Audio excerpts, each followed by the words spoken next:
Why is there such a difference between playing strategy games against people and playing them against AI opponents? When you're playing strategy games against people, they are often outrageously fun. You spend the early game vying for slight advantages, you spend the mid game in intense competition, and the end games are often glorious and epic. But when you're playing against AI, it's a completely different feeling and experience. It's not that it's worse, but well, when you're playing against an AI, you have the plan that you're working towards for that run or a goal, and you slowly work towards it, occasionally reacting to the AI as it does unexpected things, and sometimes you put out fires, but generally you are the only actor on the stage or the only player with real agency, because, well, you are the only player. The AI is an obstacle almost on the level of another mechanic. And if you play against these AI long enough, you might just start to optimize the fun out of it. Lots of the joy comes from exploring different strategies. Once you find the one that you like the most, or that is optimal, then it just becomes the rote execution of that strategy. Actual real life strategy isn't like this, but because the AI is basic, strategy games are like this. We are in an age where AI can build the game itself, but the AI of the game can't play the game. At least not in a way that is dynamic and compelling. But what if? Let's take a look at the prototype. It doesn't look pretty, but it's interesting as a proof of concept. So I made a game based on this concept. It's kind of like a civilization-like game. You have settlements, you have factions, you can do diplomacy. Except every single faction is run by an LLM that makes the long-term strategy of that faction and also handles the diplomacy. So you get much more dynamic diplomacy, much more challenging opponents, much smarter AI opponents, much more dynamic and interesting opponents, and much more coherent long-term strategy from the AI. So what we're going to do here, here's our current situation. We're the faction in the middle here. We have one settlement, no units. Next to us, two armies from a faction that has no land, these guys, and they have 18 units, and they are aware that they need land, and they're looking at me because I'm a weak target. We need to go and survive. So I could reach out to these guys and ask for peace right now, but I'm pretty weak, so they'll probably smell blood in the water. I want a position of strength to negotiate fun, so I'm going to go build up some units. I can use my hotkeys to quickly queue up some things, and I'm also going to build a barracks to train more units faster. I could reach out to my allies and make them like me a bit more. Let's do that. These are my allies. They're very pleasant people. The personalities of the test factions in this little test situation mean that this faction's a bit of a jerk. Let's see if we can't find someone who's friendlier. Let's talk borders and bargains. That doesn't sound very promising. Who are you? I greet you in honor and friendship. I hope that our peoples can endure together. See if this person's friendly to us.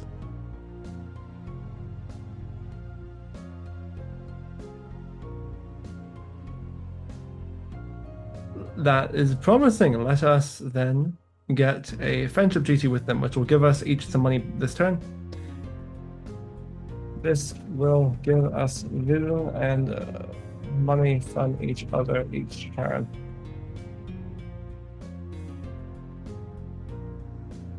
Good to have allies. No!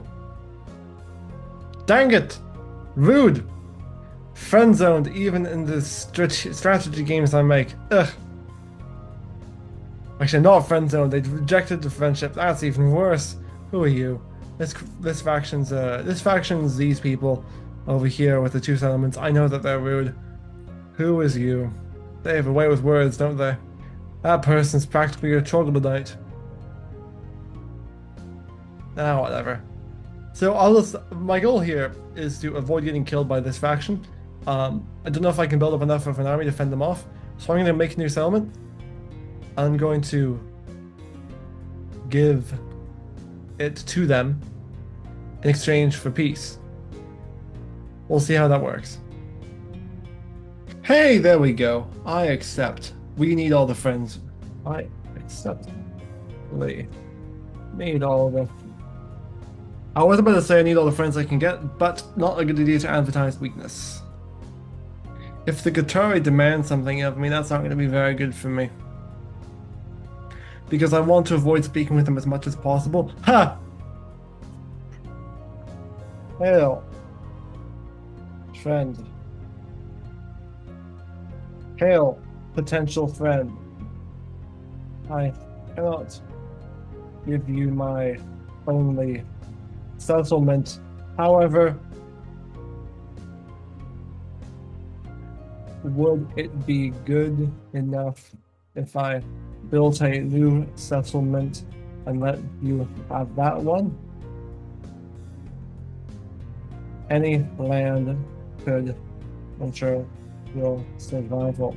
I wish only for peace. And be sure to reject this, otherwise I'll lose the game. Is this going through the rest of the turns? There we go. Hey!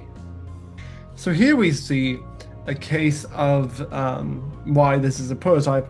I think that the message it sent as part of this deal is this message. I think that they're speaking with their outside voice when it should be their inside voice. This looks like it's them thinking to themselves, judging by their friendly conduct with me earlier, I think they want to attack me, so I'm just gonna say fuck off. The best kind of diplomacy is the direct kind of diplomacy. If you're wondering what the font is, by the way, the title font is called Stonecross, which I quite like for this. Okay, excellent. So we have an army here. One of these units is a settler. We'll go and settle.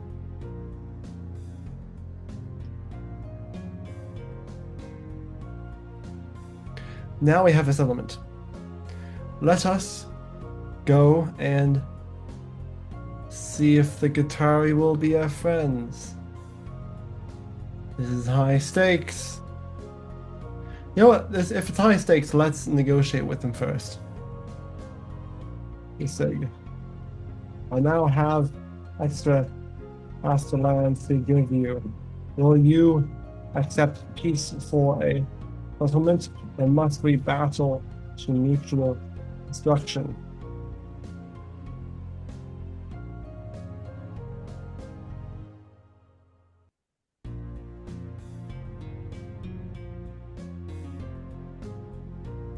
They're gonna reject this so fucking hard.